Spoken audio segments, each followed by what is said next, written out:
he would step across the line. Habitually. He's a habitual line stepper.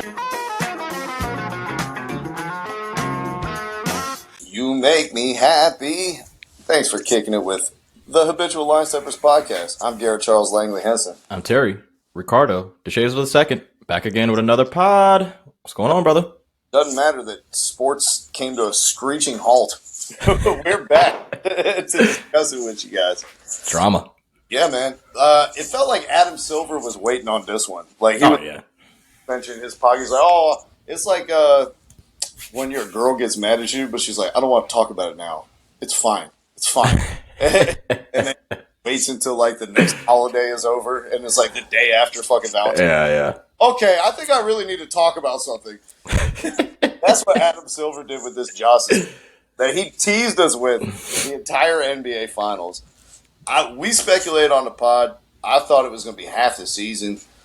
I think the 25 games, Terry, right on the head. I don't know if I said 25 or if I just said suspend him so he can't be all NBA, which would be 14 games. That'd be just petty as fuck. Like, 14 games. No, supermax extensions. None of that shit for Ja. No accolades, no nothing. You just played in an NBA season. Yeah. Well, 25. Play, 57 games? Yeah, I guess so. You think it's too much? Right in the middle? 25 is a lot. It's a lot of games. I think it's fine. Stop being a dumbass. Yeah, I was expecting like half a season, but that's just because like everyone was freaking out about the reports, being like, "Oh, he's going to really drop the hammer. This is going to be first time laying down the law." I think 25 games is fine, especially considering who was it? Steven Jackson was like shooting off a gun in front of a strip club a while ago, and he got like 8 games for that. Oh, like years ago, yeah. I mean, most of the gun charges were only, I think, 8 games for the most part. It was like most of those, but they were like their first time.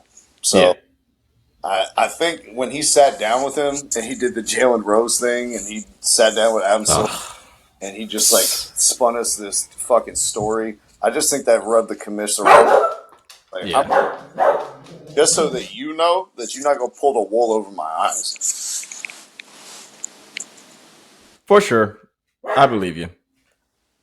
25. I'm going to have to shut the dog up, so you might have to keep talking. But this dog will not shut the fuck up. I swear to God. I've called the Pound. I've called Ace Ventura. Oh, man. Yeah, I don't know, man. Fucking, what is his name? Chico the Dog Whisperer? Who'd be Caesar Milan. Yeah, there you go. Fucking Caesar Milan. Nah. He's just happy Ja's back. Or no. That's Michael Vick. My bad. Wrong black. Anyways.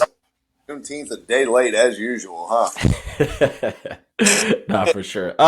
For me, bro, 25 games is... I think it's about right, bro. Because it's like, it's not about...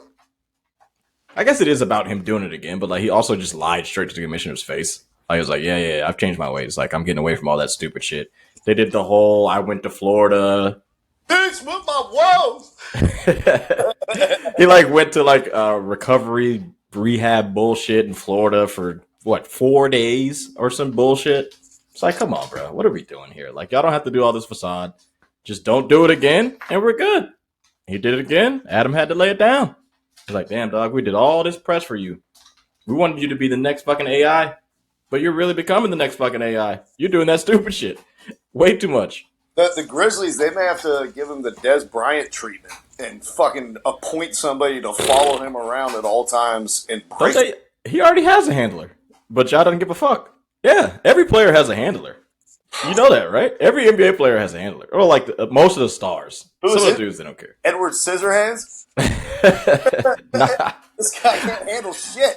I mean, like, what if I'm your handler and you go out every single day, just allegedly, I don't know shit, but if he goes out every single day and spends $20,000 just doing stupid shit all the time, allegedly, right? What the fuck am I supposed to do? Like, hey, Adam, he's acting up. And Adam's like, as long as it's not public, I don't give a shit. And then that day came. He threw it up again. This time it was bigger. He didn't handle shit at the finish line in the mall. He didn't handle shit the fucking backyard basketball game where he beat up a high school kid. Yeah. Handle shit when they were pointing lasers at the Pacers players. He didn't handle shit when Ja was on IG 2 times with a fucking pistol. So, yeah. If they do have a handler on Ja, it's time to get a new one. I can promise you that. I mean, he might need more than one. He might need several fucking handlers. Yeah, what I'm telling you, whatever the team that handled what's his face in Dallas, the running back, it was started with Zeke, and then Zeke. Remember, they had like a whole team on this motherfucker. They were like, Des Bryant's mother is a prostitute, and he grew up not knowing how to make decisions, and so we had a team of white men falling around everywhere for his first 5 in the league. And then Zeke pulled that lady's top up at a fucking parade, and they're like, You know what? We're on you too. We're on your ass. Those guys for Ja.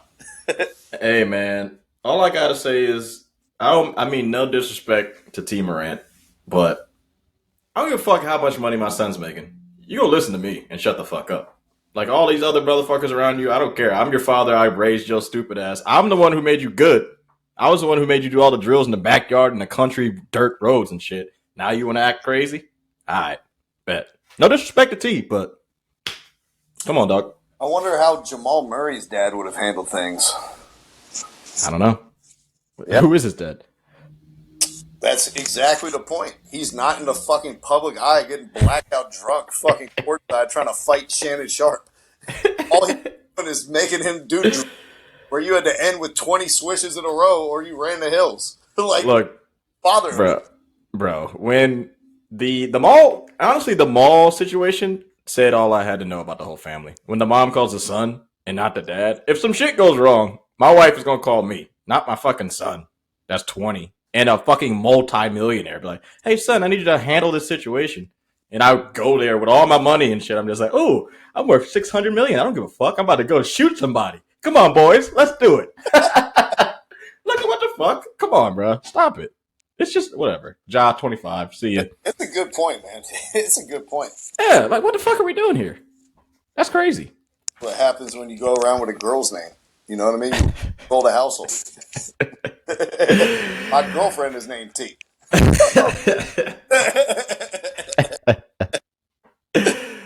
Oh, man. But yeah, Ja, this opens a spot. Obviously, they need a quality backup point guard. Fortunately, they have probably the best one in the league in Tyus Jones. But really good. I'm not sure what his contract situation is, if he's a free agent or not. I don't know. Price went up if he is. Yeah, shit. Don't need to get somebody. You know, you can't just rock Ty Jones and Facundo Campazzo for 25 games and try to make. Nah. I'll check his contract real quick. Anything else you want to say about Ja? 13 was too high.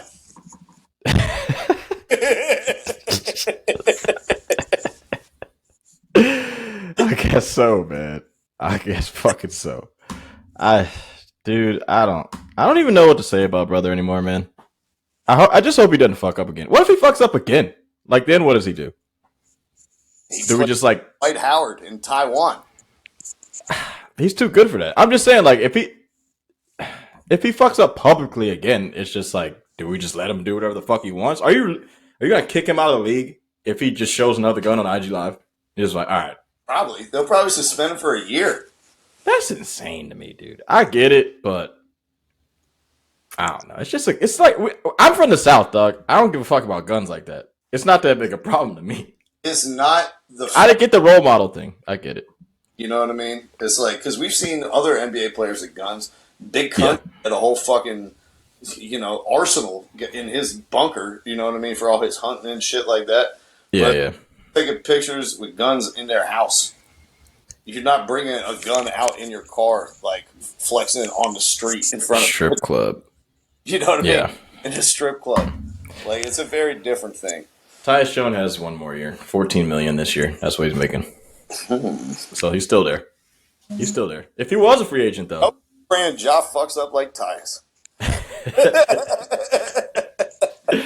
Well, let's move on to some more fuck-ups. Tyus Jones, he was like, Adam Silver should have given him 70 games.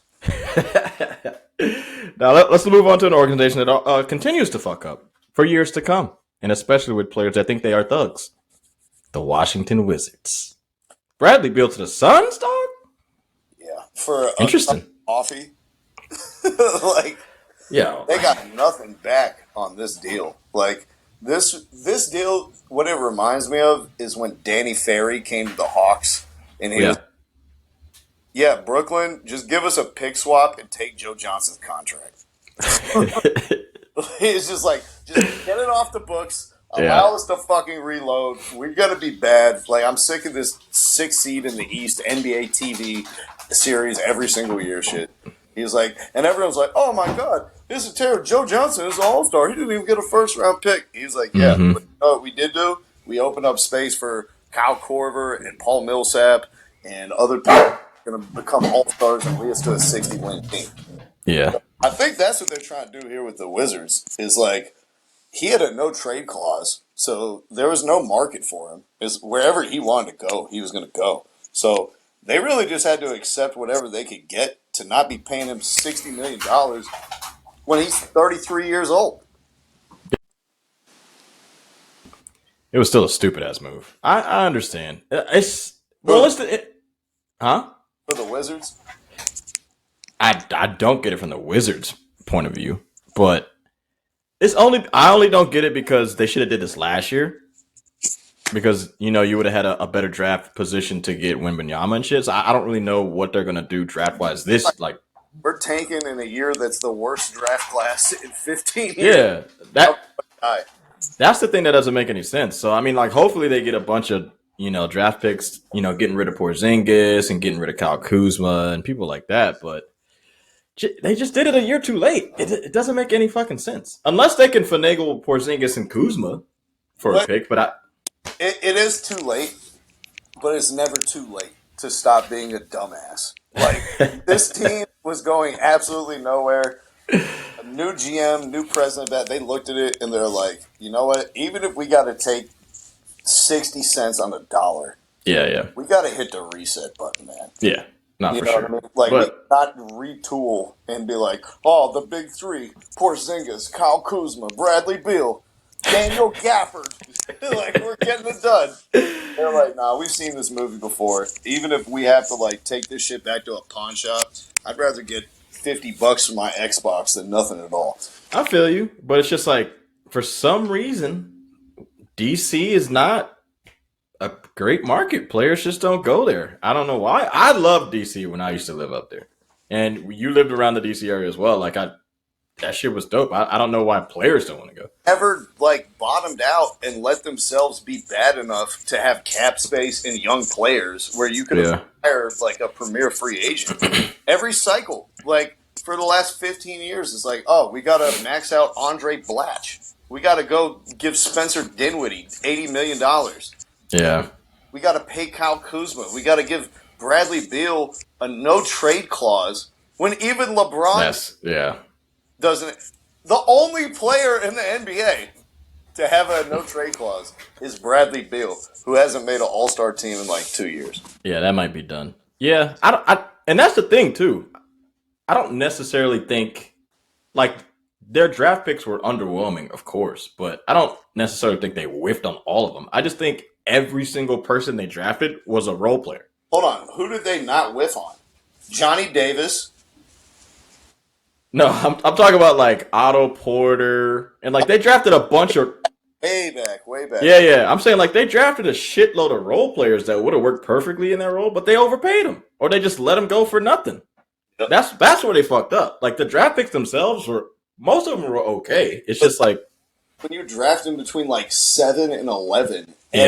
Here, like that's the problem. 5. They were always in that second late lottery group, and stuck in the middle. Oh, what is his name? The kid they took last year? I said Johnny Davis. I don't even know who the fuck that is.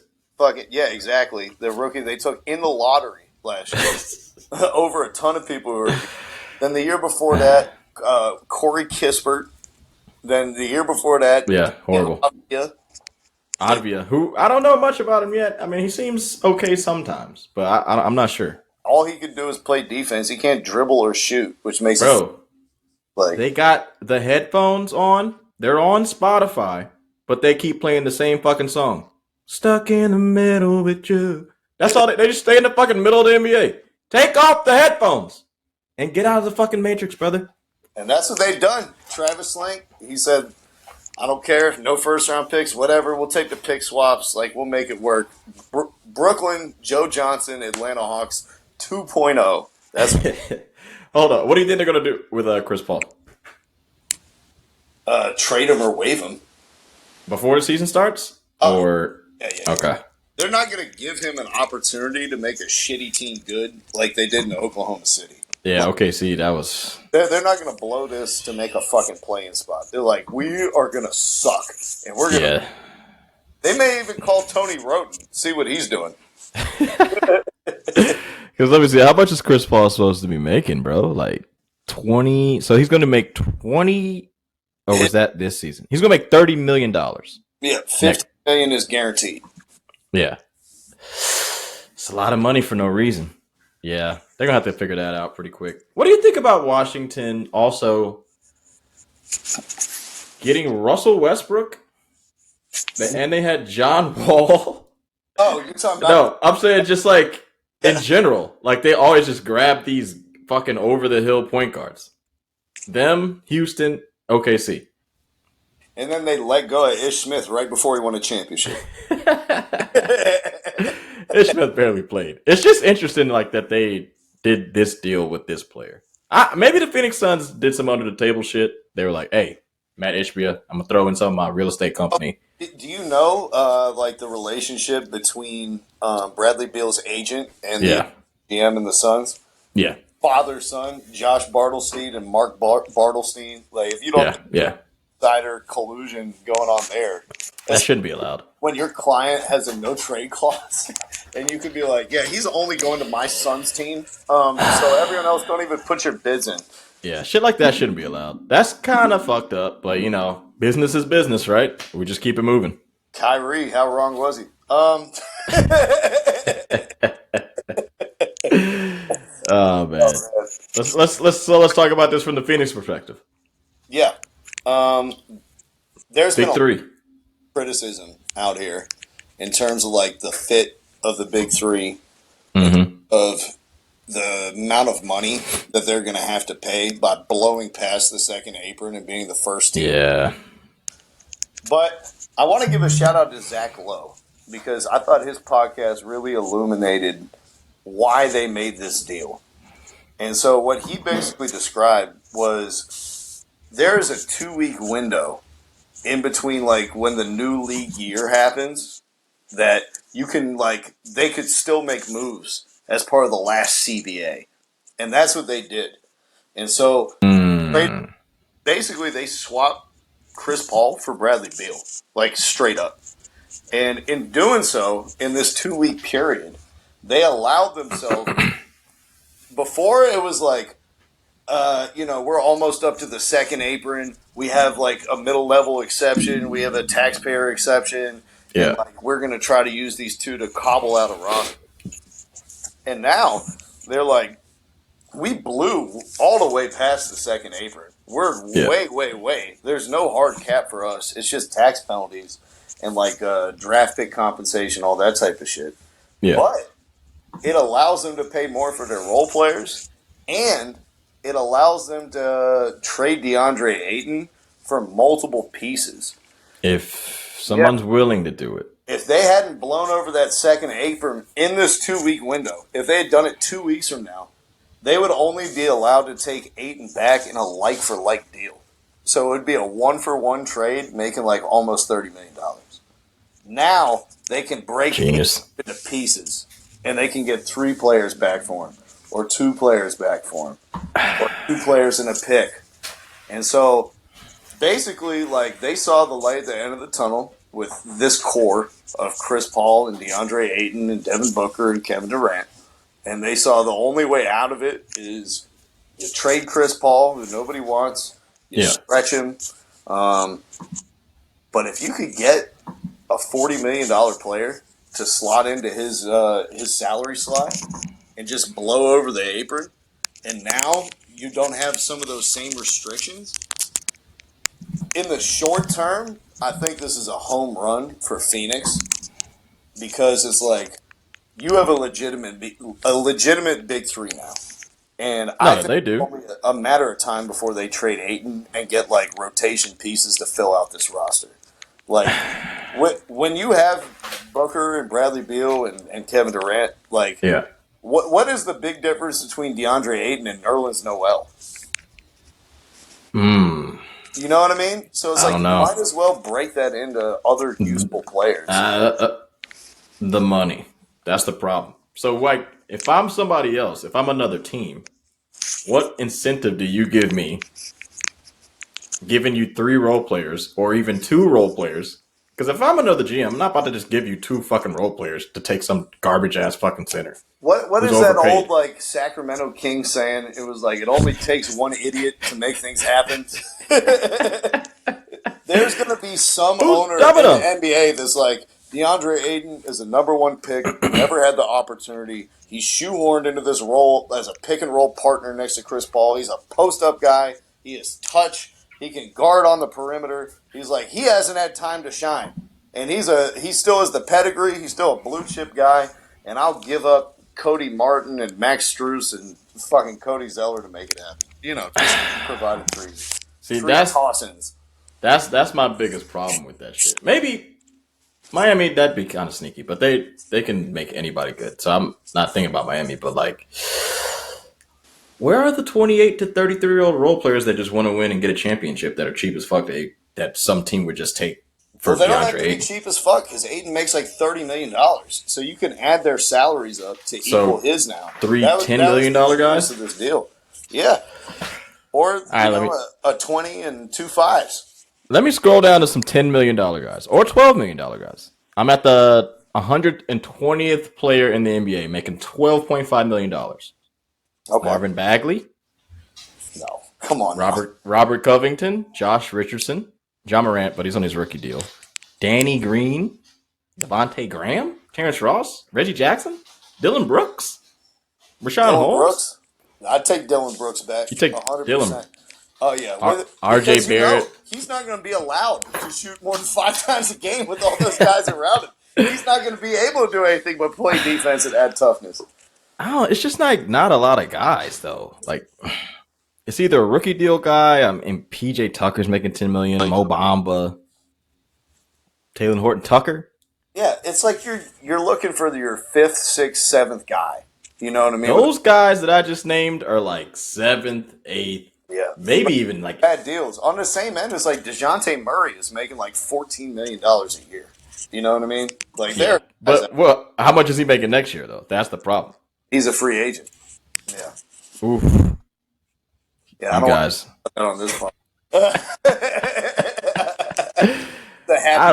Just can you name me who would be your ideal constellation? Like, because they got to be. That's the thing, though. They have to be on the same fucking team. Like, you expect to get 2 to 3 really good role players from the same team? Well, that's tough. I'm trying to think who needs a center right now. That's tough. Talk themselves into a center. Golden State. They don't want Ayton. But they're not about to do it in the West. I would say it'd probably have to be somebody in the East. What if it's like a rebuilding team, like Detroit or something like that? Detroit Wiseman? Yeah, we'll give you fucking... they don't have any useful veterans, so that's not the best place. So let me look at the bottom teams. You got Detroit. I got one for you. Go ahead. The Bucks are seeing their aging core. They got the oldest team kind of like reach the pinnacle and know that it's going to get worse year after year after year. Is this a team that could look at Bobby Portis and $11 million? You know what I mean? Drew Holiday, or no, excuse me. What's his face? Who just came from the Suns? Sat out half the season. Jay Crowder. You know what I mean? Bobby Portis, Jay Crowder. Okay. Another person somewhere in there. You think Jay Crowder's going to go back to Phoenix? Well, he wouldn't have much choice here. Portis. Sorry. I'm thinking it'd probably be... What about like Chicago? That's what I was about to say. It'd probably have to be Chicago. And... I mean, who are you giving him? Lonzo's hurt too much. Can't give him Lonzo. Dosunmu. I'll give you Patrick Williams, and I'll give. How much is Vucevic making? No. We're not even going down there. Horrible defender? Too bad of a defender? Nobody wants him. He's a poo-poo platter right there. No, Patrick. Oh, Terry, what about your New York Knicks? Mitchell Robinson, really a two-way player. You know what I mean? Julius. Whoa, what do you think? Randall for Ayton, straight up. Would you do it? Julius Randle for DeAndre Ayton? If I'm the Knicks, I'd probably say no. It's tough to give an all-NBA guy away for somebody who didn't make an all-star team. You know, that's tough. Looked in the playoffs for the second time. No. I know, but how do I talk myself into that? I don't know if I can talk straight out. Plus, Phoenix doesn't have anything else to give me. If they just give me Ayton, you gotta give some picks too. I think New York could be one of those situations where it's like we have a strong hand at the wheel in Jalen Brunson. Like we have a veteran who's going to get people in line. Yeah. But you also don't have like a true superstar outside of him. So it's like Ayton's going to get touches. He's going to be a focal point. He's going to feel involved and not just feel like he's on the periphery of things. What about... An interesting move for me is the Knicks. I think Atlanta might be perfect. No. John Collins. We're not doing that.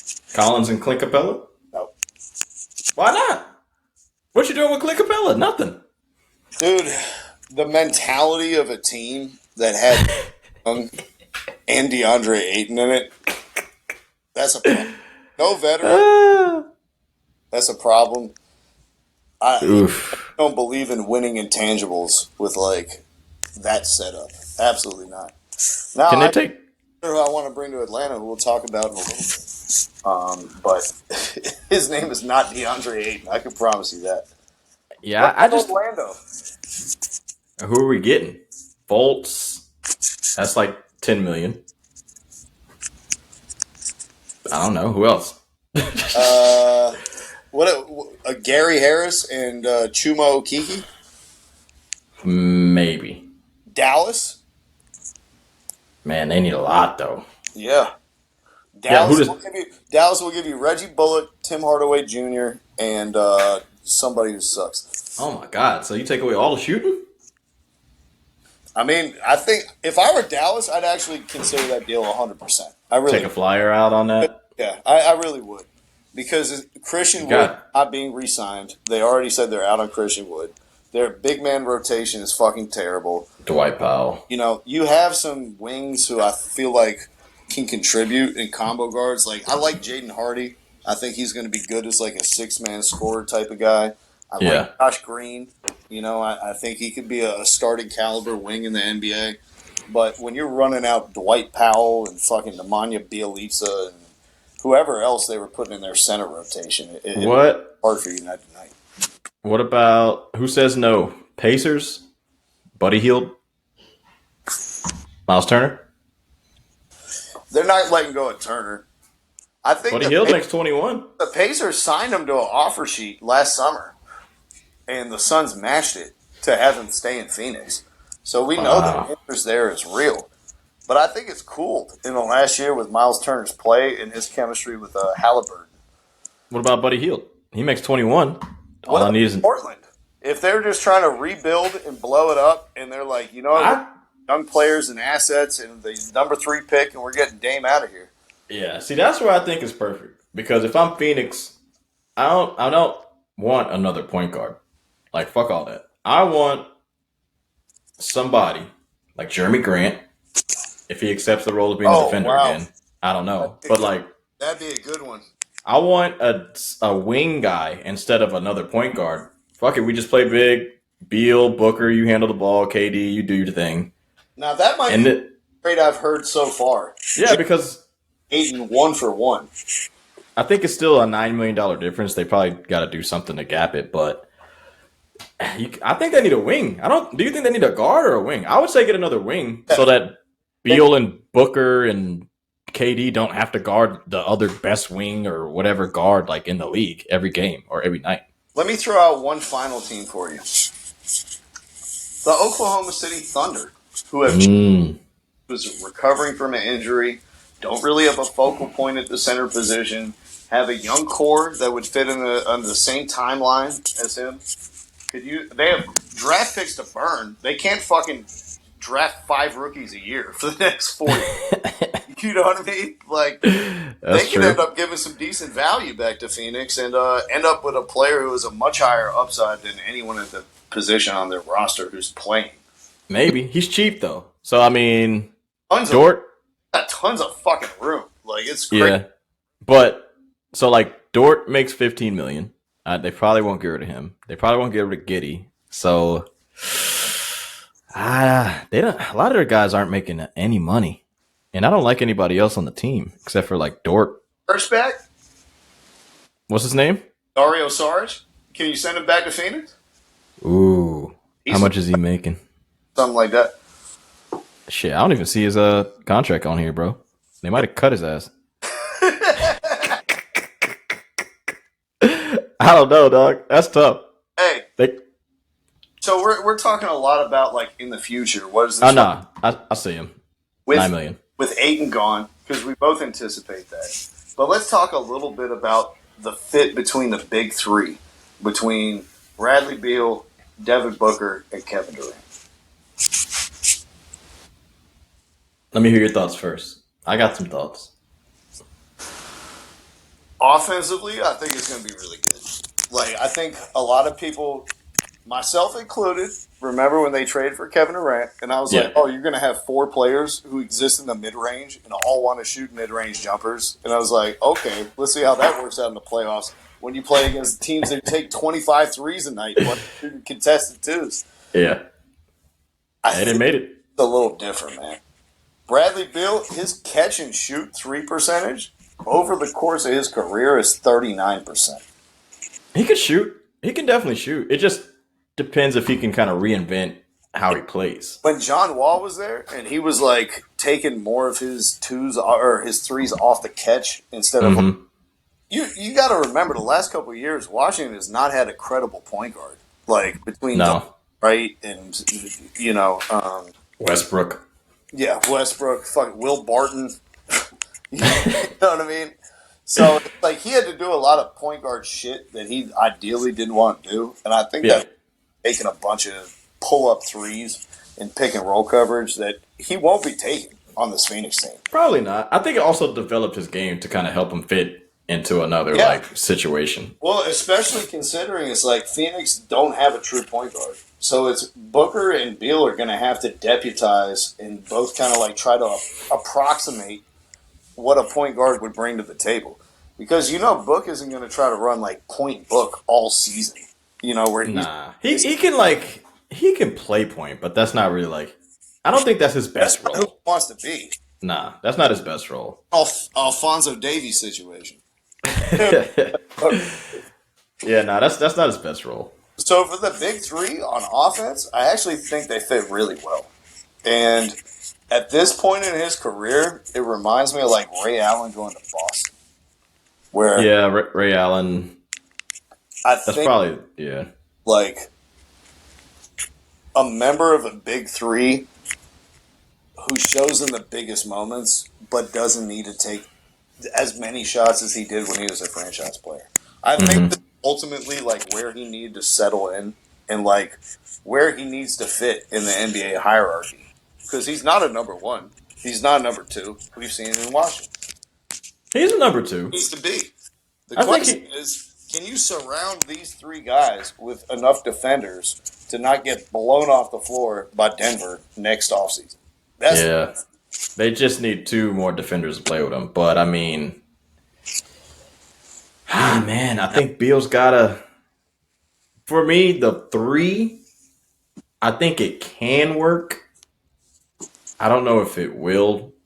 And I'm going to just take injuries out of it because these 3 guys are kind of injury prone. But I don't know if it will because I don't know if Beal is going to sacrifice as much as we need him to. Because, I think all this time in Washington, he's been the number 1 and the number 2, right? Now you got to go be Chris Bosh. Can you be Chris Bosh? Can you be Kevin Love? I don't know. I mean, we've seen it from K-Love and Bosh, who were bona fide stars. But granted, no success at all. Beal, at least he could look at it and be like, hey, I almost made it to the Eastern Conference Finals with just me and John Wall. I'm a legit number 2. But if he can look if he can look. 6 games with the Hawks. They didn't almost do anything. No, I'm just saying. When they played Boston, they went to Game 7. They should have won. They should have beat them. But Isaiah Thomas. First year before John Wall broke his hand. Yeah. No, not that one. The other one. Like they had John Wall and Bradley Beal when they were really good. I mean, they were pretty good two-man team. Morris and like a whole bunch of other role players they had. They're a good team. I thought they were a good team. They had a chance to at least go to the Eastern Conference Finals. They didn't make it, but it is what it is. You can't blame Beal for that. Like he showed up legitimately in every game. But if he can go, look in the mirror and say, is Kevin Durant and Devin Booker legitimately better than me? And can I be a way overqualified 3? Do my role, play hard fucking defense, try to be more of a playmaker. Well, he hasn't played hard. 7. That's what I'm saying, though. Because, like, I'll tell you this. When Kevin Love was in Minnesota, I was like, he's not that great of an outside shooter. He's not that great of a defender. But he changed up. He got slimmer. He fucking shot from the outside like Reggie Miller almost every day. He was like, I don't know how I fit in. LeBron said fit out, and he did, and they won a championship. Chris Bosh. He wasn't like an elite defender when he was in Toronto. He sacrificed like hell, became a really good fucking defender, helped LeBron win, small ball, all that bullshit. Chris Bosh was good. Can he be Ray Allen, Chris Bosh, and Kevin Love? I'm not sure he can. I don't think this Phoenix thing is going to work. But if it does, I'll take it on the head and say, good job, guys. I'll say this. They need to nail, like, all the other parts during the next 2 years. Like, you better be getting the guys on minimum contracts who are contributing. 2 years? They better win right now. Well, this is what I'm saying. Because you got no 2 years. Bradley Beal's no-trade clause, that carried on to the Phoenix Suns. That didn't just disappear, poof, into midair. He's still got a no-trade clause? Yes. He's That's still stupid. going to have the no-trade clause in 3 years when he's getting paid $58 million a season. Terry. Yeah, that's what I didn't get about the new CBA. It's like in the previous one, you paid everybody the most they could make, and then in a revised one, you're just like, yeah, but we're gonna cap you off at like 240, 230, maybe 222. Don't go over the second threshold, then you're fucked, guys. But no, we're gonna pay you $60 million. That's right. Threshold. Fuck this. This is heaven.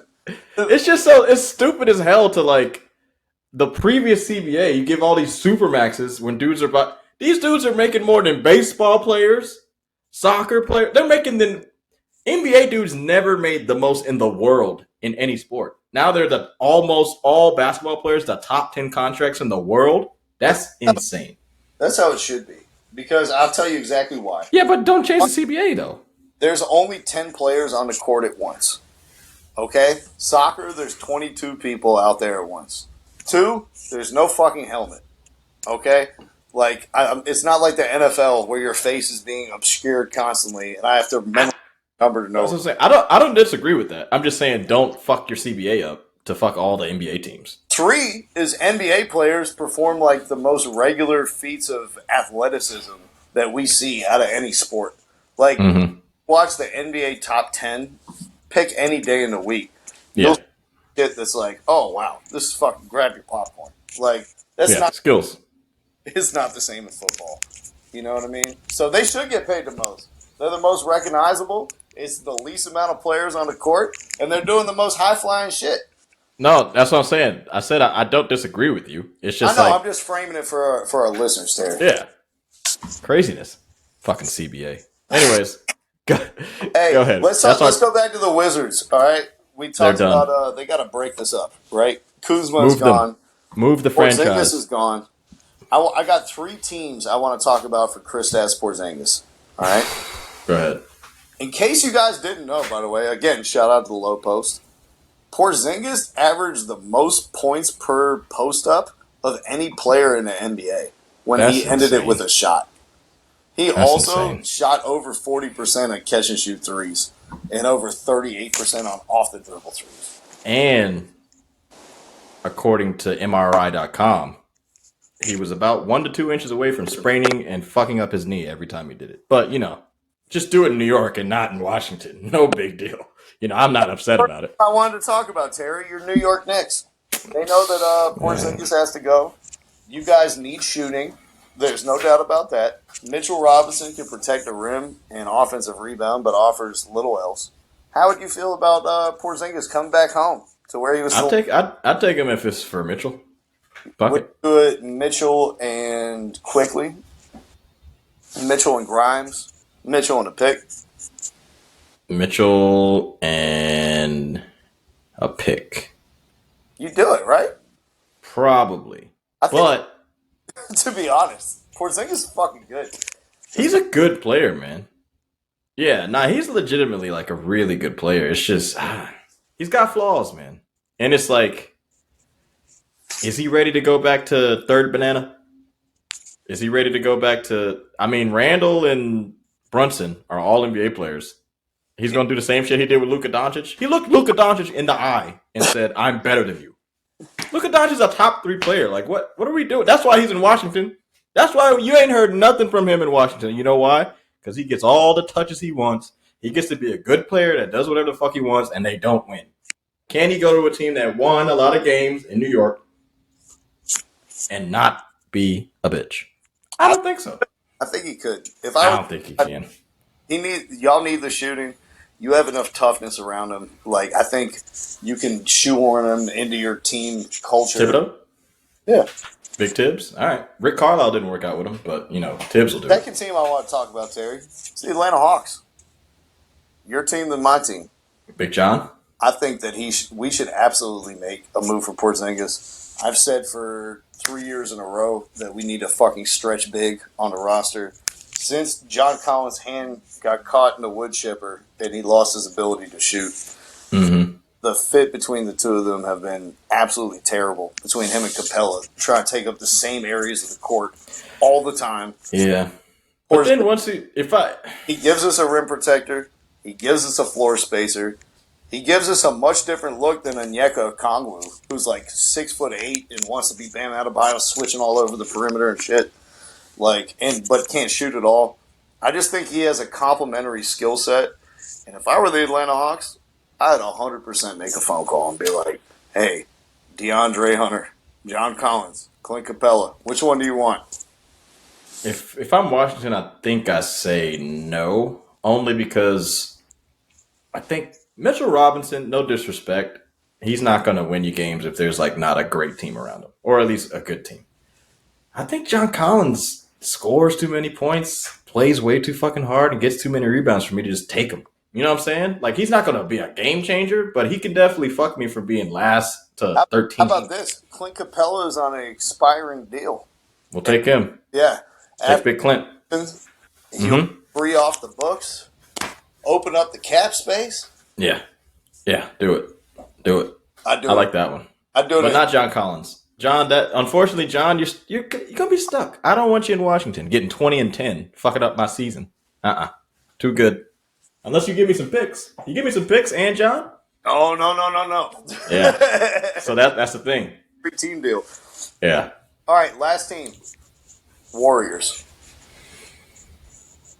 They already have 2 immense shooters on the perimeter. They might be good. Had shooting big.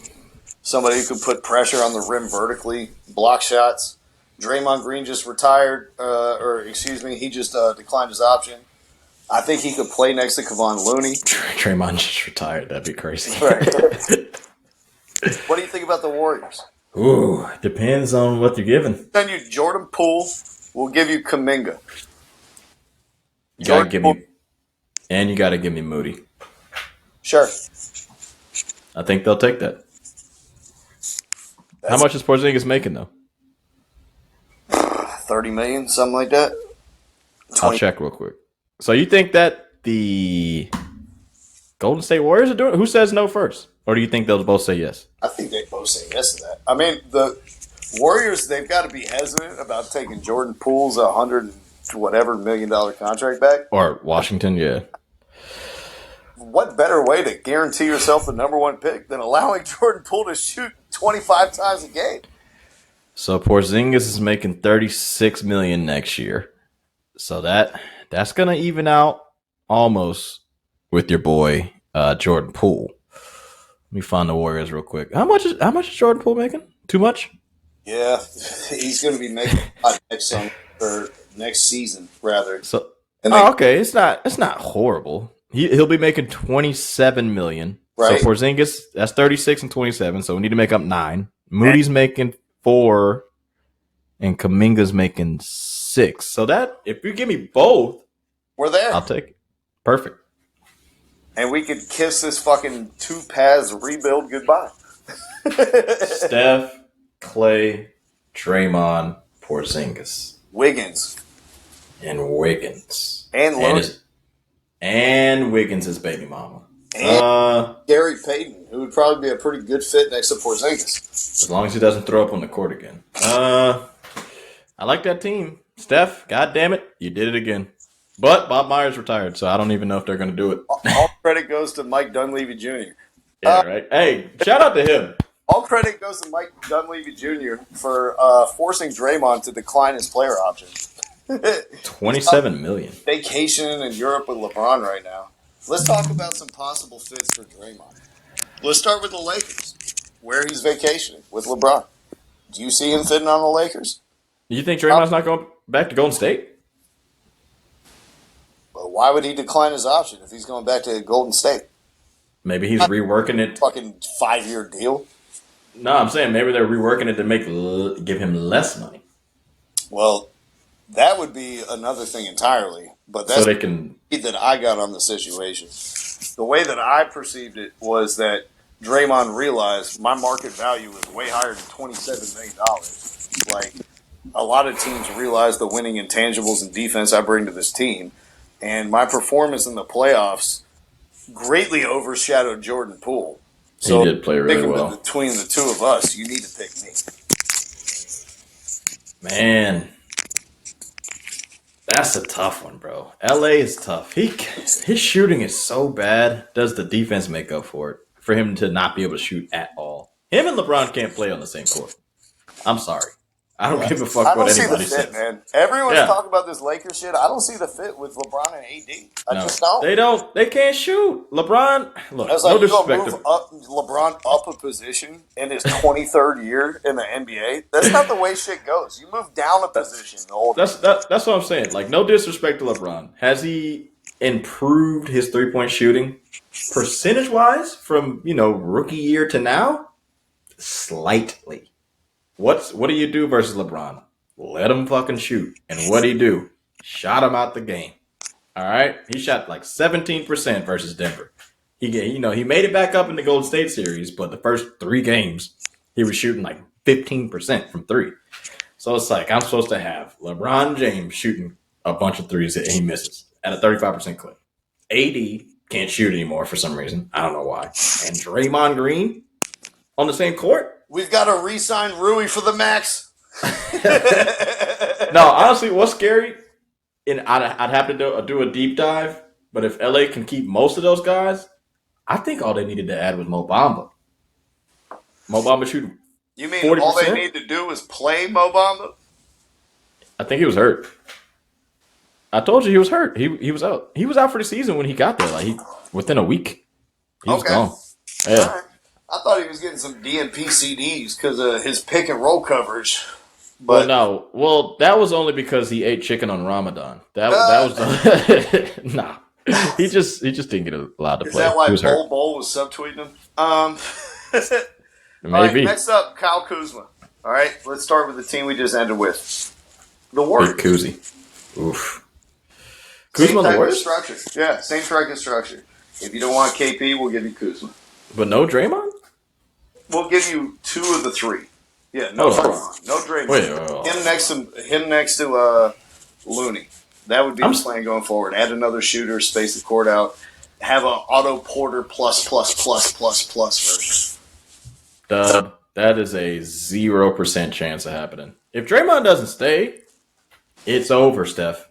You need to go to Europe and convince your boy to come back. I don't even want to talk any more Golden State possibilities unless Draymond plays. You know how bad of a defender Steph Curry, Klay Thompson are together, and then Jordan Poole is still there, and you add Kyle Kuzma? Are you going to switch Jordan Poole, get him out, put Kuzma in? Oh, great defender Kuzma is.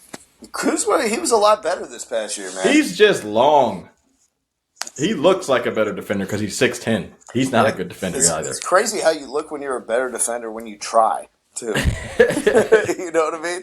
Hey, when he tried as hard as he physically could, the Wizards, you know what place they came in? 12th. Fucking 12th, yeah. 12th in the East. All right, let's move on to another one then. The Suns. For Kuzma? Oh, sorry. I was back on Draymond. My bad. Oh, yeah. I was like, you went back and forth. I did. So, Draymond gone. Fuck Kuzma. We'll just let him go into the wind. Good. The third best player on the Wizards last year. Yeah. Third best? Wait. Yeah, Beal was there, I guess. I was like, hold on. No Draymond to Phoenix? Phoenix. What if he takes less? That might work. Chip chaser. That might work.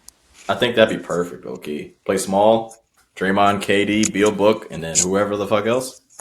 Ayton on Golden State? Is he smart enough to play on Golden State?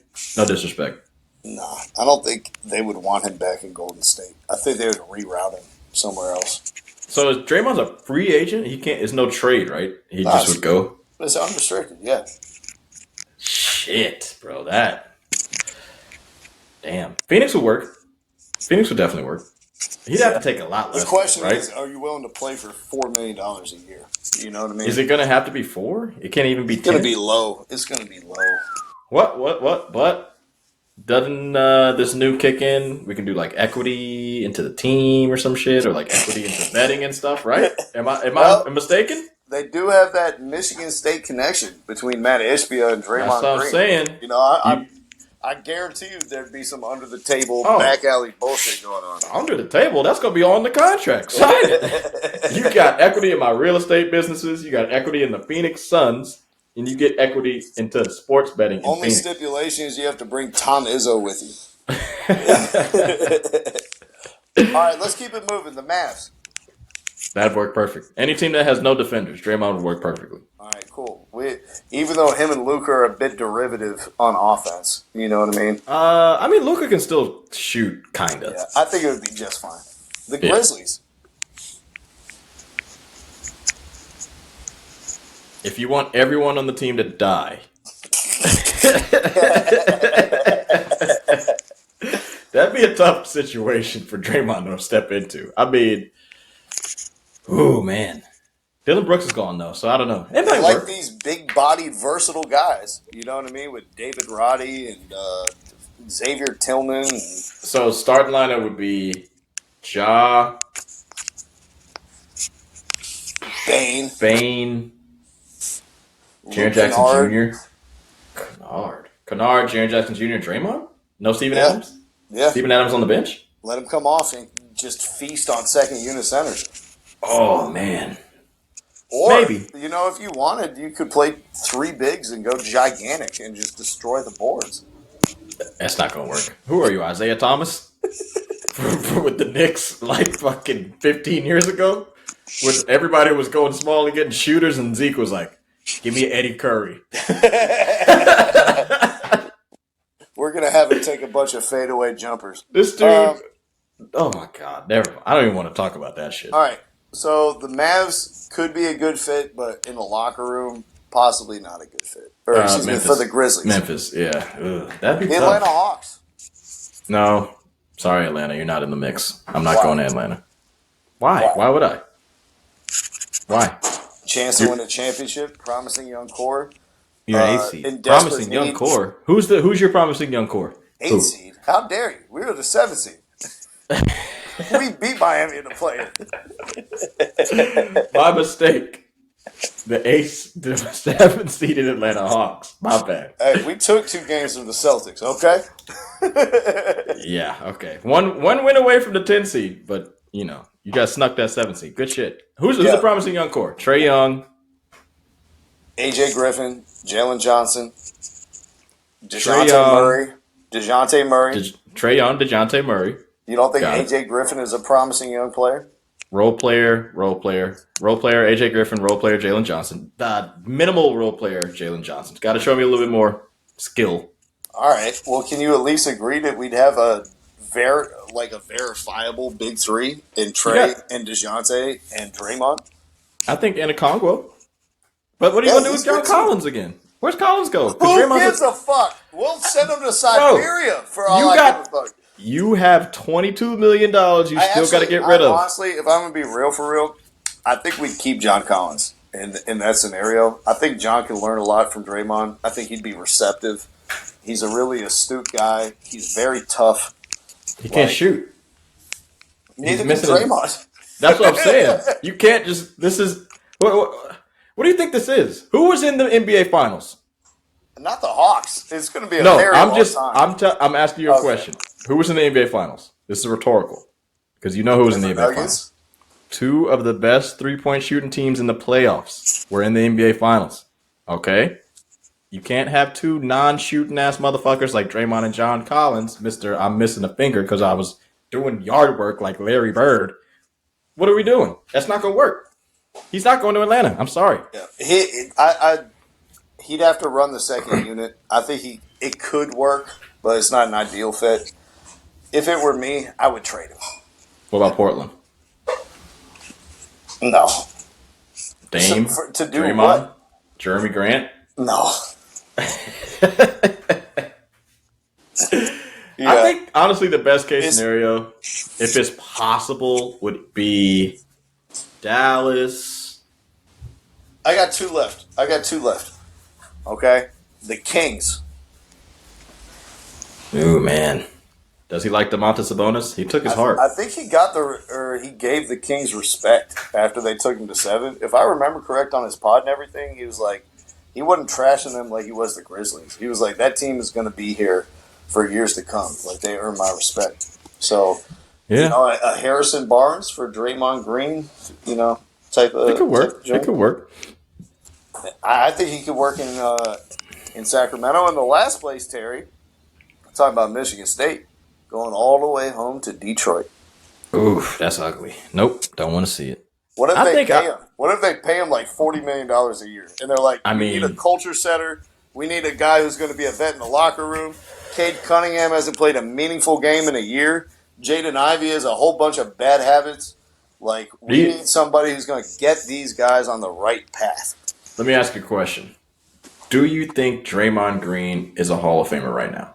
Oh, absolutely. Okay, so if he is, fuck it. Get the bag. Go get the bag. Go to Detroit. If I'm him, though, the best chance to win a chip, you got to get with one of the 3 best players in the league. Jokic, Giannis, or Luka Doncic. Because you're going to leave Steph. Apparently you're gone, so I'm not going to count him because I think he's probably better than... I don't know. Steph is really good, but he's up there. I think he needs to play with a guard who can shoot. Like, if he can't shoot and your guard can't shoot, that pick and roll combination is probably not going to be too deadly. I think Luka, Kyrie, and Draymond would be great. Oh yeah, absolutely. Plus, you don't, and Dallas doesn't have to get rid of anybody. They get to keep their shooters. If they have 4 shooters and Draymond, that might work. Rebounding might be an issue, but that might work. I agree with you there. I think Dallas is probably the best look. Yeah. All right, man. NBA draft is coming up on Thursday, in just a couple days around the corner. Mm-hmm. We already know who's going number 1. After that, everything is a little hazy. Oh, Charlotte, what's going on? Do you have any players that stick out to you in this draft that you would put your name on, that you say, I really like? I think this guy's too low. I think this guy's going to be a quality NBA player, etc. Who are the guys who you're bullish on? Are there any guys you're bullish on? And are there any people you're hoping slip to the New York Knicks come Thursday night? Besides Scoot Henderson?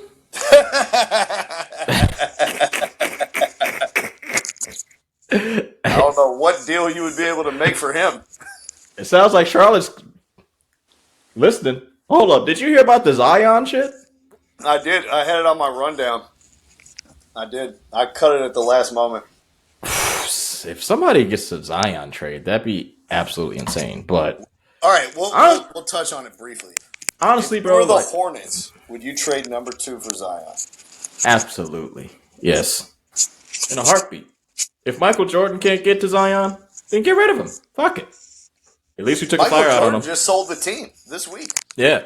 Oh, is he gone? He sold it? Yeah, he's done. He finally sold it this week. Oh, he finally got rid of it. Who was a part of the deal? Wasn't it somebody we know? It was minority partners of the Atlanta Hawks, of course.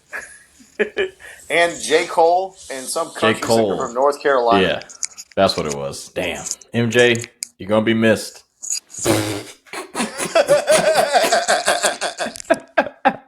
Bye, you dumb fuck. What an idiot. Horrible owner. Those Gerald Wallace days will always have a gleam in my eye, Terry. I always remember those years fondly. The one year they ever had an all-star or made the playoffs and didn't win a single fucking game. For sure. Now, if I'm Charlotte, I would trade for Zion, but that's... I tell you what, that guy with the purple headband better never be allowed back in Charlotte. What he did to this franchise in the Hornets Heat series a couple of years ago, they had that shit locked down until Steve Kerr put on a fucking headband and got in Dwayne Wade's face. You're calling him Steve Kerr now, huh? Did he look a little Steve Curry? Did he look a little Curry? No, he's just a white man. Don't do that. Don't you dare do that. I thought he was wearing Tevas. Okay. Honestly, bro, nobody really like stuck out to me in college. And considering the fact that the top two guys, and I know a lot of people are trying to sneak Brandon Miller in there, but dude did not impress me at fucking Alabama. He didn't. I don't give a fuck. You watched the NCAA tournament? I watched him play in a couple games. I randomly watched him because I was like, wait, this guy murdered somebody? But it wasn't him, but it was him? It was that whole, you didn't hear about that whole Alabama thing? Oh, no, I do. When he brought the gun for his friend who shot and killed somebody in a fucking parking lot. When I first, like, Google just had that on the headline. When I just, I went to Google to look up something. You know how your phone goes. When you go on your phone, and something pops up, you're just like, oh, let me look at this instead of what the fuck I actually was looking for. It was like, Alabama player, murderer. How is he still playing and not his murderous friends? So I'm just looking at the screen. I'm like, hold on. This dude's a murderer and he's still playing? I gotta watch this. I gotta get these ratings. Good. Yeah. I was like, this guy must be a stud. Didn't impress me. I think he's like a Jabari Smith Jr. type dude, so I'm not sure about him. Besides that, college didn't do shit for me. And I didn't watch Wembanyama or Scoot Henderson. I didn't watch any of their games. I watched them play each other. You weren't catching me watching the overtime elite scrimmages with the Thompson twins. You know what I mean? Also, yeah, that's what I'm saying. Like, college is done. But there are a couple guys, come NBA draft time, I do some YouTube research. I go back in the time portal. I try to act like I watched all college season long and I gave a fuck. So that I you hate college basketball. I'm not trying to hear that shit. Yeah, it's just fucking. Hold on. Wait a minute. Let me ask you a question. I wanted to ask you this before you go deep into this. Yep. Did Wembanyama, did they win the league? Yeah, they did. And he had a dominant performance in the final, too. Okay. I just wanted to make sure they won the league before everybody goes crazy. Before, they're talking about he's the best prospect since Kareem Abdul-Jabbar. I'm just like, LeBron James is pretty fucking dominant. I tell you what, man. I watched his, top 7 highlights in the French league, yesterday. He was ridiculous, huh? Oh, my God. Oh, my God, dude. We've never seen this dude before. It's just that simple.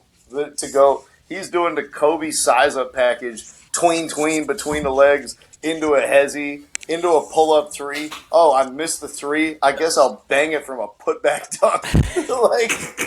I ain't never seen no shit like that in my life, bro. I ain't gonna lie. Every person that was not in college basketball looked very impressive. Like Scoot, the twins, Wembanyama, they all looked crazy. Their highlights... insane. Now I get Scoot's previous year before last year was a little better, highlight wise, just everything. But when you get older, you get smarter, you learn shit. He's still young, but that body, bro. I think him and LaMelo will be perfect for me, honestly, bro. That'll be perfect in Charlotte. Before we go to the NBA draft, Terry, that just reminded me when you talk about that body. Did you see that Ben Simmons just got outed for photoshopping his Instagram pictures and putting on a different person's shoulders onto his body to make it appear that he was more fit than he actually is? Wave this man from the NBA. It's done. It's over. It's absolutely finished, brother. Ben Simmons is done. Ben Simmons is no longer Ben Simmons. Ben Simmons is now Bill Simmons' son. Because I listen to Bill Simmons' podcast and I know about Ben Simmons instead of the actual Ben Simmons on Brooklyn. I'm done with this Ben Simmons. He's out. You are no longer the first one. When you're at the point where you're not shooting free throws, but you're photoshopping other people's shoulders onto your arms, like that's the death knell. We know for sure. It's period. Yeah, with a T at the end. He's on scams. He's doing some Jesse Smollett shit now. He's pulling fucking scams. I'm out. And if you did watch the NBA draft that year, you would have had questions about Ben Simmons' competitiveness back then when he refused to go to the tournament at LSU, when he was an extremely selfish player, when he refused to shoot even at the collegiate level up 25 points a game. Excuse me. It was just like we saw these red flags. But everyone gets so enamored with like the physical tools and all of the things that they could potentially do with those tools. And for me, Terry, you know I've been resolute for years. What matters to me is how good you are at basketball. Yeah, for sure. You're not going to talk me into taking one of the Thompson twins in the top fucking 5 over somebody who actually plays basketball. Like, that's just the way that I think about things. So with that being said, here are my 3 can't-miss prospects in this NBA. Hold on. Before you none go. of them are projected to go in the top 10. Hold on. Before you go. If you play college basketball and you don't make the tournament, I will not draft you. Michael Beasley dominated. KD dominated. Melo won a chip. You got to dominate and at least make the tournament. If you don't make the tournament, I'm out. I will not draft you. I don't give a fuck where I am. I don't care. Okay. I don't give a fuck. Especially if you're a role player. Nah, done. If you're the third man on Xavier and you guys didn't make the tournament, but you are a great 3-and-D wing, like, I'm not going to hold that against you because your point guard took 25 dumbass shots in a fucking incident. You know what I mean? Like, there's just so much stupid shit. No, I just said make the tournament, bro. You got to make the tournament. I'm not talking about like being good in the tournament by itself because your guard shoots a bunch of shots. Just make the NCAA tournament. They didn't make the tournament with this dude. He's supposed to be the fucking best prospect I've seen since LeBron or some shit. The fuck out of here. Ben Simmons. There you go. All right, so here are my top 3 can't miss. All right, number 1, Kobe Buffkin. All right. Kobe. The way that his game has been described and via the YouTube highlights, it seems like he's a tenacious defender.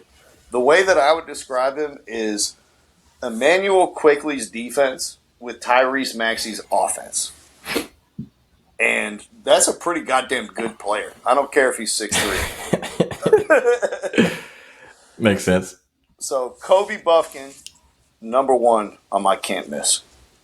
Number 2, hailing from Tobacco Road. You got to see him plenty this past season. Derek Lively. Oh, you went Lively. Okay. I did. Okay. I can instantly see him being useful in the NBA. He reminds me of like Tyson Chandler with quicker feet. You know what I mean? Good luck. I don't know. Duke centers for some reason aren't working. Mark Williams is young, so he's still. He's one dude. You know how many centers came from Duke? Last year. What? I said that's what I was about to say. I said Mark Williams is young, so we don't know yet. But he played in Charlotte, so. Yeah, and didn't play until half the season for them to fucking. I think he'll be good. He'll be good. Yeah, he's going to be good. I think Derek Lively is going to be good. He's going to protect the rim immediately. I think he can move his feet on defense. Like, is he going to be better than Wendell Carter Jr.? I think that's a pretty good comp for him. I think he's a better rim protector, but he has the mobility of a Wendell Carter. So I would say in between Jaren Jackson Jr. and Wendell Carter. Okay. Yeah, he's a good rim protector, though. He was really good at that. I think he's just going to be good in the NBA. These are my can't-miss guys. All right? Doesn't matter the situation. They're going to be good. My final one, Olivier Maxence Prosper. All right? He's projected outside the lottery. But you know, Terry, I have a soft spot for guys who got that dog in them. And this dude reminds me of a Lou Dort, PJ Tucker type. A big, physical wing who could guard up a position, who can guard bigs that are bigger than him, taller than him, strong frame, can hit threes, is going to get every single loose ball or he'll break your hand in the process of doing so. If you're drafting like 15 to 30, I don't know if I can find a better prospect than this dude who brings all the winning intangibles, all the Christian Brown shit that we saw Christian Brown jump right into a championship team. Toughness. Yeah. Doesn't matter you can't dribble. Doesn't matter you can't shoot. Can you get offensive rebounds? Can you guard the fuck out of your position? Can you get out in transition? This dude can do all three and hit corner threes. So I really like him. I think he's going to be a sleeper going a little bit later in the draft. I hope so, man. My top three. Can't miss. You know, it's not Scoot. It's not Wembanyama. You guys already know about those guys. Yeah. These are three guys who can really hoop. And I think their game will translate to the next level. Yeah. Oh, also, don't take anyone from UNC. I don't think anyone declared, but if they did, do not take them. Armando Bacot in his 7th year of eligibility. No, he came back. He came back again. I'm like, what? How'd he come back again? Isn't he 24 or whatever? Black profiles as a elite 3-and-D defender who can't shoot threes. Yeah. I mean, if you're drafting 15 and above, it's either you go complete upside with a bit of risk, like Michael Porter Jr. Yeah. Or you go... what's his name this year? There's some guy like that, some French dude who has Coulibaly, the dude who played with Wembanyama. Yeah, Coulibaly. Yeah. He looked like a really good defender, but I mean, great defender. But he also looks a little bit like Bruno Caboclo, a guy who's 2 years away from being 2 years away. He kind of reminded me of Nikola Kina. He kind of reminded me of Thanasis and Tentakumpo. That's the thing, though, bro. Like, those dudes can work. I just don't know how patient somebody actually is, though. You know what I'm saying? Like, even Kuminga, right? Mm-hmm. And even if you want to say the shitty teams. Kuminga has been allowed to fuck around Detroit for 3 years. You know, he may. But that's the thing. That's the thing, though. Like, Detroit's never going to take anybody like that. It's only going to be Golden State. So it's like they never really get a chance to go to the right team. Like Michael Porter Jr., he went to the right team. They were patient with him because they had to wait on Jokic to be really good. So they waited for Porter, and now Porter's pretty fucking good. It's not that many perfect combination teams that draft the right guy, unfortunately. So I don't know. We'll find out on Thursday. Hopefully, we'll get some good fits for those three guys. But I imagine no matter where they'll go, they'll be productive players. I will say a lot of size in this draft. A lot of big, long dudes. Pause. But a lot of size. Is also realizing it's like if you can get a 3-and-D guy like Troy, take him. Or who was the other guy they took the year before down there in New Orleans? Herb Jones. Herb Jones, yeah. Yeah, if you can get a guy like that who can play in the playoffs and defend credibly and make open threes, and he's making $3 million. Like, you have to pay players $20 million to do that in the open market. Keegan Murray. Started to realize this, and that's why you see so many big wings and big rangy guys who can't really dribble or create for others. But it's like they can defend the guy in front of them, and they can hit a catch-and-shoot three. And we're seeing how them projected to go in the first round. Jaylen Brown. Can't dribble. He can shoot and defend. Can't dribble, though, Terry. His name is Giovanni Reyna, and he plays the number 10 for the U.S. men's national team. Especially since that no-good, do-for-nothing, terrible World Cup coach Greg Berhalter got let go. Oh, wait. He's back. Bills of the United States, USA men's national team winning the Nations League on the backs of a really tantalizing attacking performance by the men in the red, white, and blue. Yeah, Berhalter is back after a 6-month search. So let's start with him. Why did the search take 6 months? How did we end up with this guy? And what does it mean for the future of U.S. soccer? One, I think he's a good coach. And if everybody thinks he's not, you're just being stupid. If everybody thinks he got out-coached versus the Netherlands and blah, blah, blah, shut up. The dude was the... Shots on target. Yeah. Shots on target. He's the winningest coach we've ever had, by far. It was like a 71% winning percentage or something crazy. For an American soccer coach. I get it. Canada beat us in the qualifying. Did we make the World Cup, which we missed in the last, 2 cycles? Or was it just one? Canada? Say again? Did we go further than Canada? Exactly. So just qualify. That's one. Dude did his fucking job. Everybody else needs to shut the fuck up. He went as far as we've gone in the last, 20 years, besides that one time in 2002? Yep, which when would we be went 21 to the years Elite ago. Eight. Yep. Which would be 21 years ago. So, hey, let's go. Shut your mouths. And it's also a huge distraction, though. At the same time, it's a really big distraction. I don't think it's going to last until the World Cup. The only thing I will say is, I think it took a long time because they were really going for a big name. And we just didn't land it. And we were just Terry, why? would you want to know why we did not land that big name? I've done some investigative research myself, delving deep into the CBA of the United States men's national team. Equality, baby. Oh, you know. You already know. It's not that big a deal. I get it. They deserve every fucking piece of money they get. Stop it. Five World Cups. Five World Cups. Our manager more than 5 times what the women's team pays their manager, even though they bring in 15 times the revenue. 5 World Cups. Come on, man.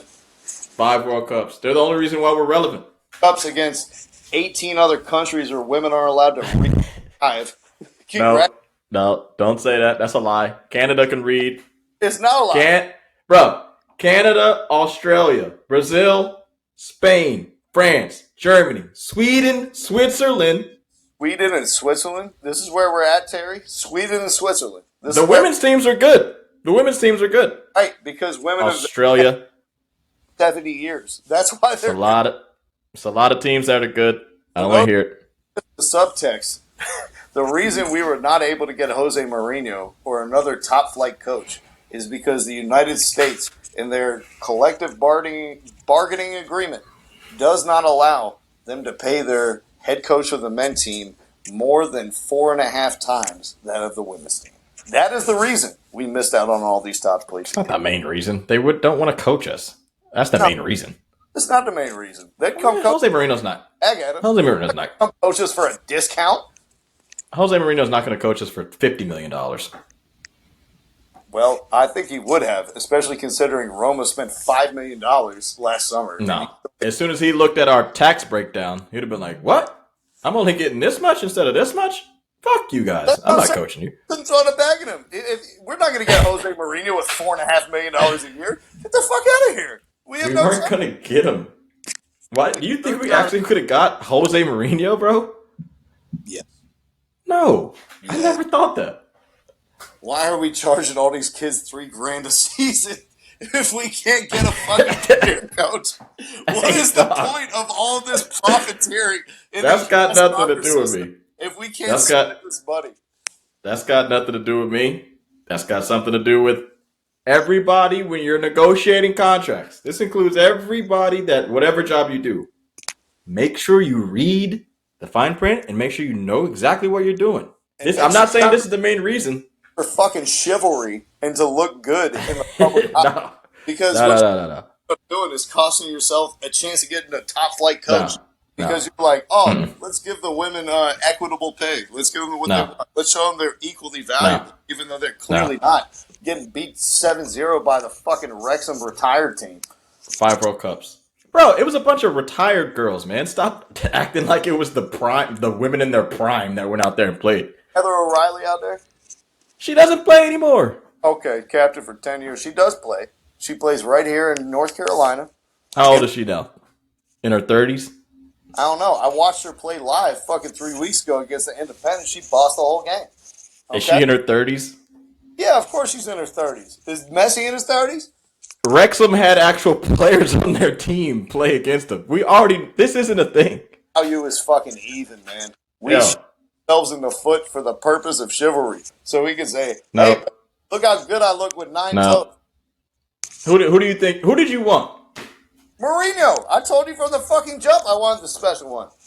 Pipe dream, brother. Pipe dream. That's not happening. Come on, bro. Be realistic, man. You had a better chance of getting Eric Spoelstra. You had a better chance of getting Bill Jackson. Get the fuck out of here, bro. Why would they coach America?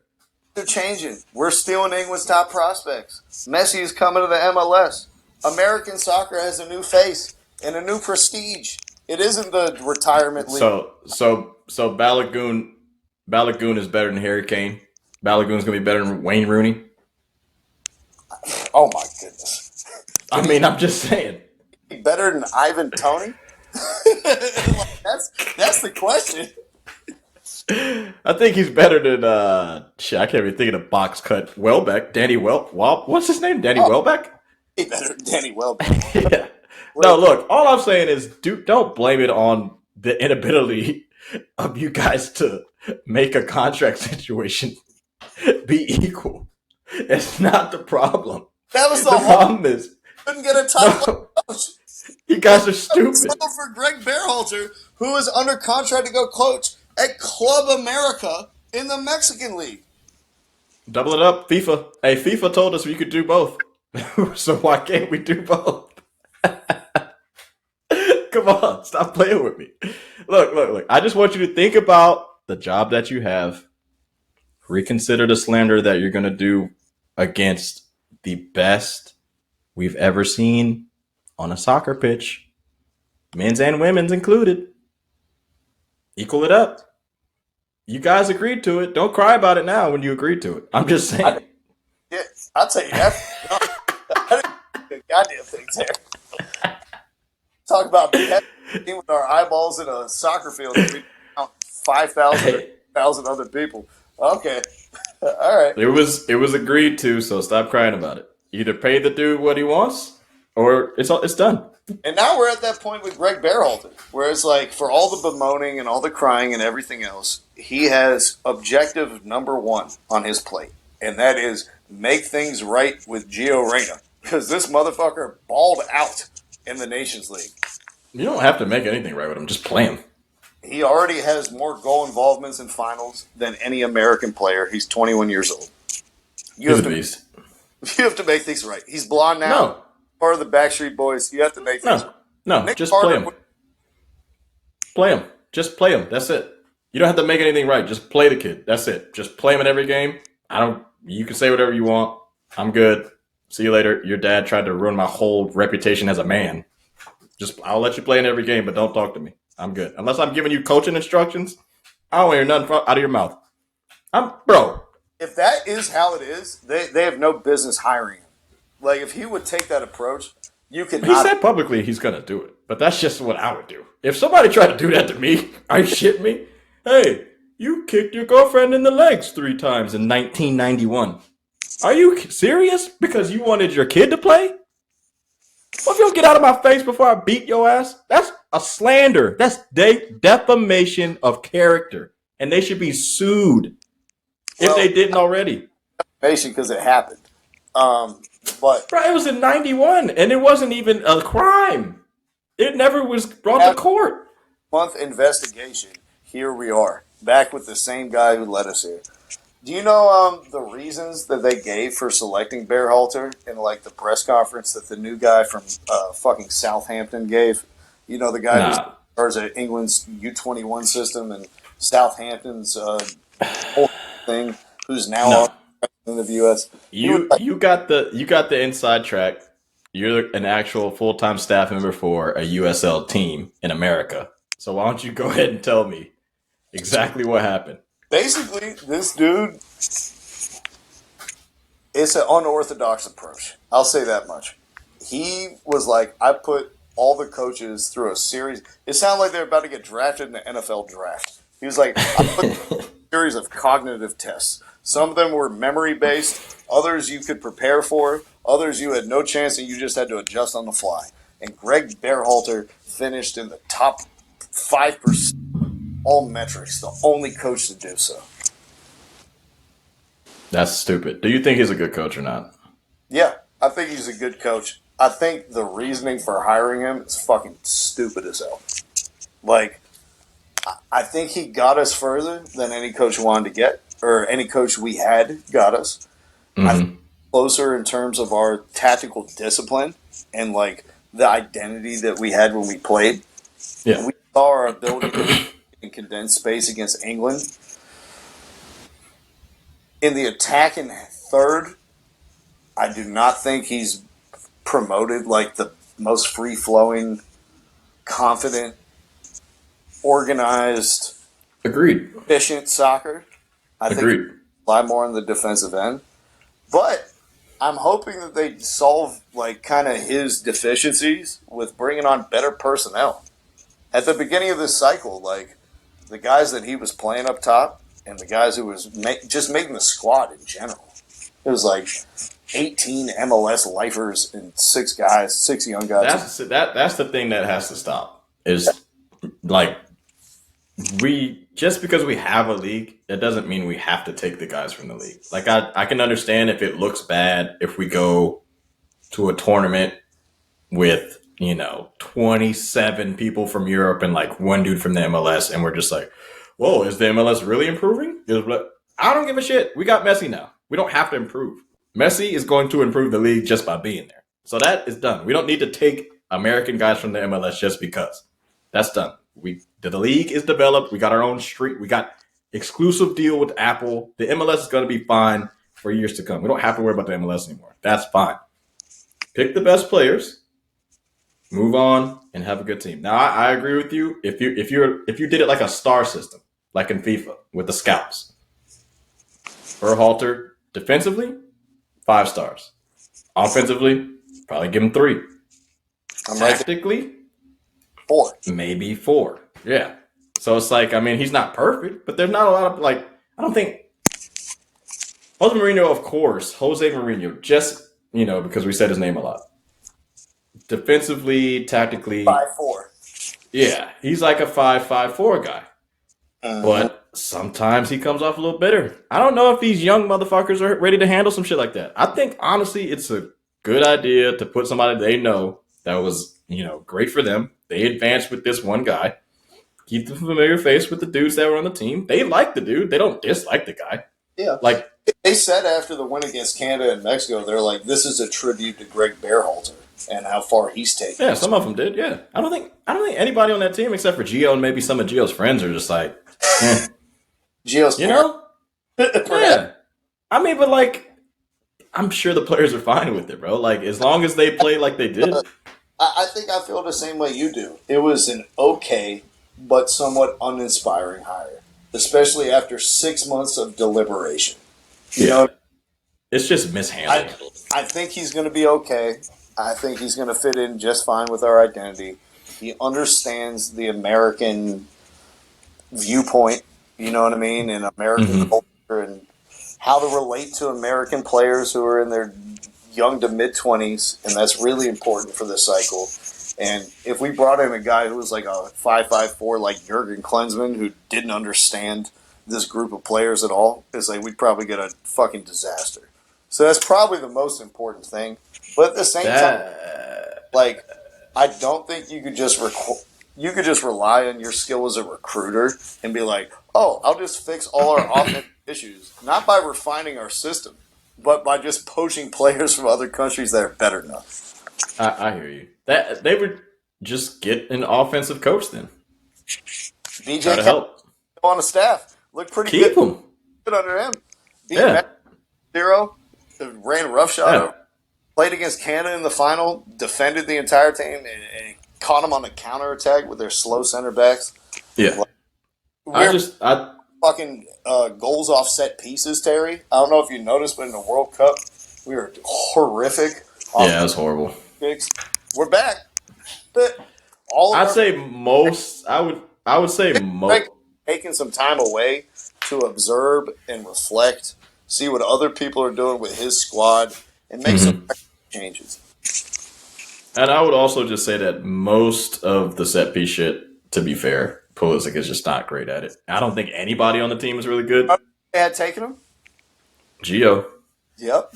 Gio's a fantastic passer. That's why I knew, like, when he wasn't playing, I was like, shit, here we go. We're going to have some problems. But and they played him in the center, not out on the fucking right wing in Tim Weah's position where he's getting trapped in the corner and double team.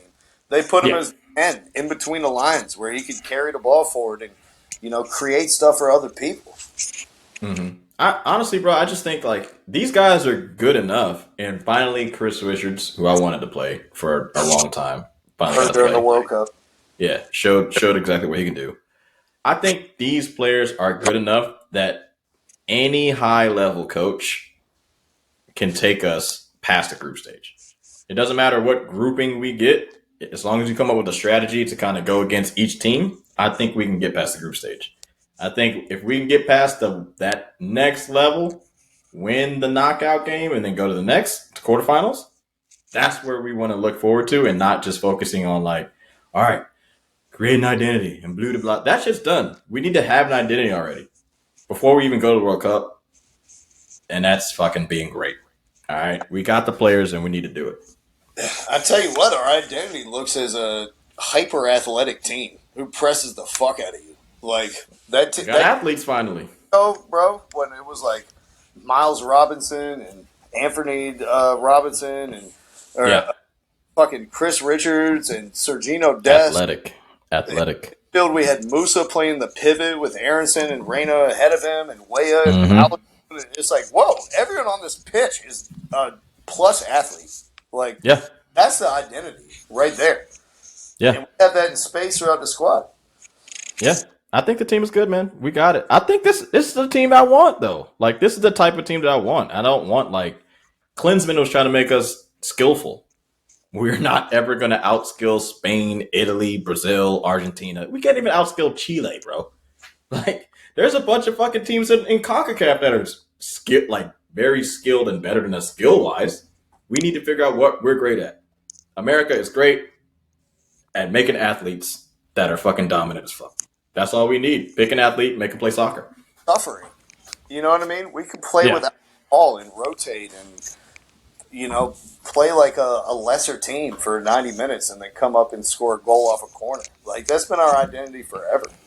But I do appreciate under Berhalter, it's like against teams that are clearly worse than us, they will take the reins and try to have possession and try to keep the ball and try to attack. It's not just who was the guy that Bruce Arenas teams that is like, we're countering against Honduras. It's like which teams you talking about? You talking about like the 2098 teams or what? Those guys? Oh, yeah. Like guys probably should play them off the park. Like, you know what I mean? So taking us in the right direction, but it's a bit of an uninspired taste in my mouth from the 6-month selection process to end back up with a guy who you investigated in the first. I got you. To say what the kids say these days, it was a little messy. It was a little messy process. It was a little bit unprofessional. I don't think they went about it the right way, but in the end, I think they made the right decision. So I hope it goes well. But like you were saying, my last words for it, I think if we pull some similarities to 2002, because if you look at 2002's team that went to the quarterfinals, besides the corrupt-ass refs in fucking, what was it, South Korea, right? Yep. Besides that, I mean, the team was athletic as shit, and the guys happened to be really skillful as well. DeMarcus Beasley, Eddie Pope, Landon Donovan, I think like Jeff Agus, even the announcer that we got now, Ernie Stewart, Eric Winalda, like those dudes were athletic and kind of skillful. If we can get that combination back, we can do what 2002 did. We can do what they did. They did. Because our best players aren't playing for the Chicago Fire and the New England Revolution. They play in Mönchengladbach, and Chelsea, and Arsenal. Yep. So we got to give him some respect. How about closing and talking about that Arsenal man himself, Laurent Balogun.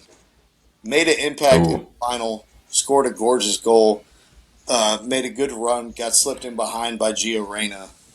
He looks comfortable. He looks confident. He looks dominant. And I'm happy how he's pushing Pepe, too. It was like, now, I can't just go out there and play an average game and know that I'm going to be on the team sheet next week. Like, Pepe felt the urgency. He came in the Mexico game. He scored in, like, the 75th minute. But you could just see the impact that Balogun has, not only on the midfielder and his teammates who are lifting their heads up, looking to give him service, confident that he's going to finish in the box, but also on our depth behind him. That they're like, Pepe's like, I didn't make the World Cup.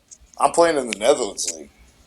The habitual line steppers gave out my jersey 16 months ago and said I was a player on the national team. And now here I am as a super sub.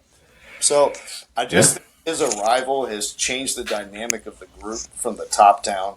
It's given us depth that we desperately needed at our striker position. And he's a glove fit as a super athletic, technical guy who can finish these attacks. Yep. Hey, Pepe, be the Chicharito of our generation. Right? I'll take that. That might work. Also, shout out to Mexico. You guys suck. And once you started to lose, you guys just reverted right back to what you always do. Puto.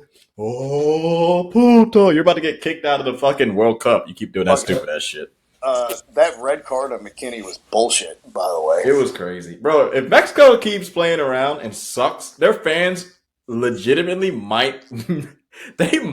people might take away their World Cup hosting and kick them out of the tournament. Bro, they've already talked about it. Legit. Yeah.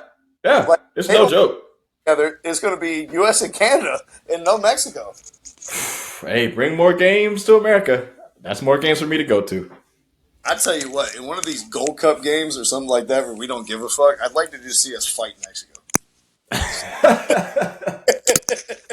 Hey, Mexico is in trouble, bro. I don't remember. Do you remember? You probably don't watch the CONCACAF Champions League, right? At all? Have you heard the result or whatever? So an MLS team. UCF Tulum beat the New England Doppelgangers. No, I'm just saying. So I think this goes hand in hand with Mexico struggling the last, 8 years, 7 years or so? Ever since they brought fucking Bofo to the World Cup over Jonathan Dos Santos. That was the beginning. Nah, it's just like the disrespect for the MLS is actually starting to catch up with them. Like, most of your players do play for Mexico. Some of them, played in Europe, like Carlos Vela did, and some other guys. I'm not naming anybody else. I think the Carlos Vela situation alone, though, and the complete and total lack of disrespect for the MLS is like not bringing Carlos Vela for any games in the last 8 years. And he's clearly like your top 5 player ever. You guys are fucking up. And we can 3-0 is not good. That's not a good look. You didn't even make it to a final, I think, in a lot of the previous tournaments. There's a celebration when it was 2-0. Oh, yeah. Scissors on the rock. Bro, Mexico's in trouble because the MLS back-to-back CONCACAF, not champions, but we got another finalist this year. LAFC won the Champions League last year, and we got another finalist this year. Watch out. Don't let the MLS catch up. If the MLS catches up with La Liga, it's done. I'll tell you what, Mexico, they're definitely in trouble because all their best players play in the U.S. or Mexico, and all of our best players play in Europe. For sure. Also, I'd like you in the audience to take a look at the 2002 U.S. national team. Oh, a lot of them. They were. Hey, most of the guys weren't in the MLS. We actually was mostly Europe. Let's close with this one. Go ahead. Who's your favorite player from that 02 national team? Oh, DeMarcus Beasley. You kidding me? He was the main reason why I played outside back. Eddie Pope. Yo, my friend just met Eddie Pope. Eddie Pope and them are about to create a team for, I think, the USL in High Point. Yeah, so that'd be kind of crazy. He's a hell of a player, man. He was good. We're on the way back, Terry. We're on the upswing in 2026. You never know what could happen. We're going to find out with Folarin Balogun and Greg Berhalter on the helm. Yeah, man. Until then, guys, make sure to check back.